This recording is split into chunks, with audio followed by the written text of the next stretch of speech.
Martin Truex Jr. announces his retirement after 19 NASCAR Cup Series seasons, and a few concerns following the first Iowa practice session today with multiple flat tires. Let's break it all down on Dirty Air.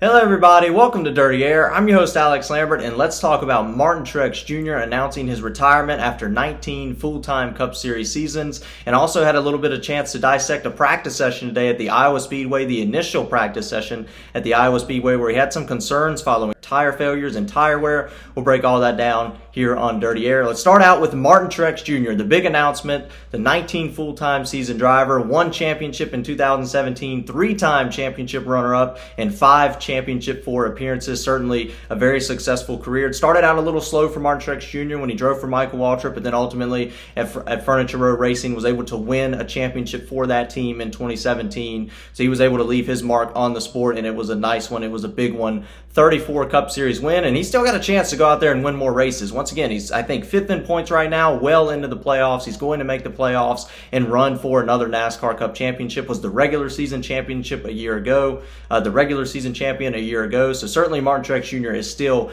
at his peak right now, and he certainly can go out there and win more races and potentially go out by winning a championship, which would, certainly right now in Joe Gibbs' equipment with his driving ability is not out of question. So certainly it'll be fun to watch Martin Truex Jr. one final time for the second half of the 2024 season. Then he will hang the helmet up, and you could tell in his press conference today at the Iowa Speedway where he made the announcement. He said he was a little nervous going into the announcement, but certainly you could tell there was some emotion into it. And looking at Martin Truex Jr. and looking not only at that, but looking at his age, he's 43 years old, about to be 44.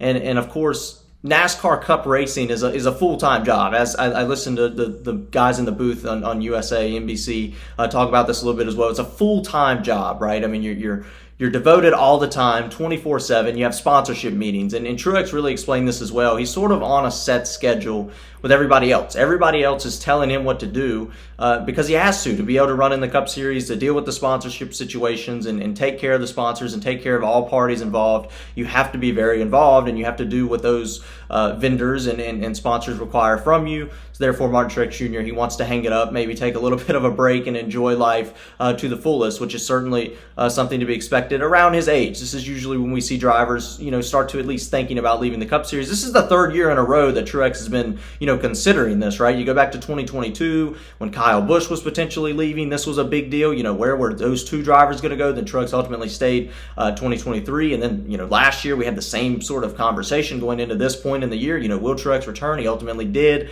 Well, now we know he has announced the retirement, and Truex Jr. will not be back in 2025. So we can start to speculate a little bit who will come back to Joe Gibbs, because that leaves a top-tier ride. The 19 team, a Joe Gibbs Racing Toyota, certainly a top-tier team in NASCAR. That leaves one of those spots vacant going into 2025 right now. So it'll be interesting to see what Joe Gibbs decides to do. Well, who he decides to put in that car. Will he bring up somebody from the Xfinity Series or the minor league series or the trucks to go up there and run? Maybe a younger driver? Will he bring in a more experienced driver? Not too sure. We do have 2 young drivers, at the JGR camp right now. Christopher Bell, who's certainly gaining experience, but then you have Ty Gibbs in his second year, and then Denny Hamlin. We don't know how long he's going to go either. There's even been some reports that Kyle Busch would go back, and certainly I think there's a very low chance of that happening right now with what we know, but it's certainly not out of the question with all the things that are shaking up this silly season. So certainly we'll have to keep an eye on what happens to that ride. A big silly season change in NASCAR right now with the 3 charters being bought that we know of, at least 1 more being sold. A lot's going on right now as far as drivers changing, new faces and new places. They're certainly going to be a point of conversation going into 2025. We did have a test at Iowa today, or it was more of a practice session, but since COVID in 2020, NASCAR really cut down on practice. There was very little to none in that 2020 season. Then when they brought it back, they brought back limited practice, 15-minute practice sessions, 20-minute practice sessions, not enough to really get 2 full runs in, sometimes even 1 full run in for a team. But today at the Iowa Speedway was one of those racetracks. It was same thing last week in Sonoma. We got a full 50-minute practice session as well due to the repave there. They have repaved some parts of Iowa, but this is the first time we've ever went to this racing facility for the Cup cars. This is a brand new racetrack, first race ever in Iowa, and we've already been hearing that there's in Des Moines, Iowa, where the track's not too far out of. It's in a suburb of Des Moines.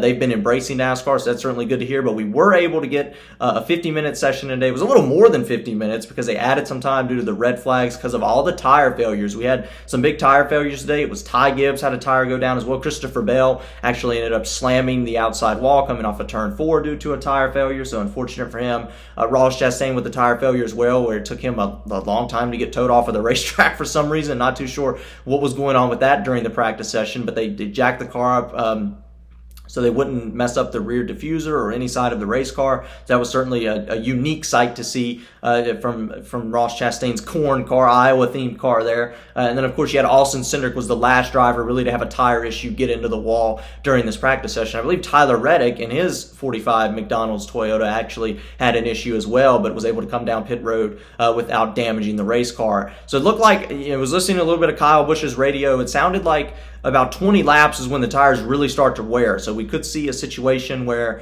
drivers are going to have to save. A lot of variables going into this. The teams are going to learn from this practice session for sure because they were able to get a couple of runs in with the extended time. The normal 50-minute practice session was scheduled. You had a little longer than that, so they were able to learn a little bit. And of course, you had the tire failures, which certainly shake up a little bit. But also, we have to remember this Iowa race is not going to be run during the day, right? I mean, this practice session was held under the sunlight in the middle of the day in June, so it's going to be hot track temperatures when the sun sets.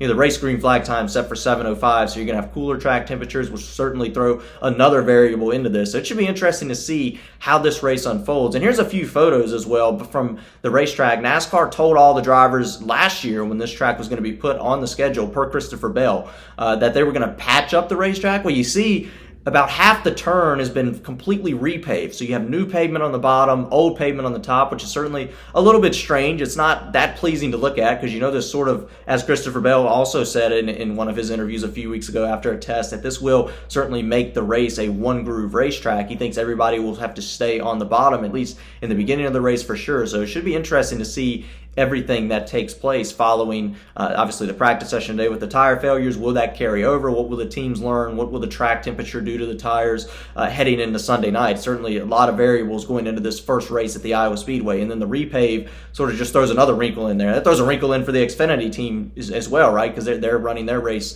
the first race on the new pavement as well, and they have no notes on this new asphalt. So certainly interesting, certainly some wild cards being thrown into this Iowa race early on in the weekend. They do qualify tomorrow on Saturday. A few drivers to look at. Noah Gragson was actually really fast in practice. Well, he was run the fastest lap in practice. Noah Gragson did. So certainly want to keep an eye on him going into this race weekend. I don't think Noah Gragson would get the win. I wouldn't say he's the front runner to get the win, but certainly if he has speed, he can get a good qualifying session. I think track position is going to be fairly important. So, certainly where you qualify is going to be extremely important in Iowa. No pit road speeding penalties is going to be key, and just staying up front, keeping the track position will be a massive advantage at this racetrack, I believe. So it should be fun. Hopefully it's a good race, and of course, tune into Dirty Air Sunday night following the inaugural NASCAR race in Iowa. That's it. That's really all there is to talk about, and of course, let's get rowdy.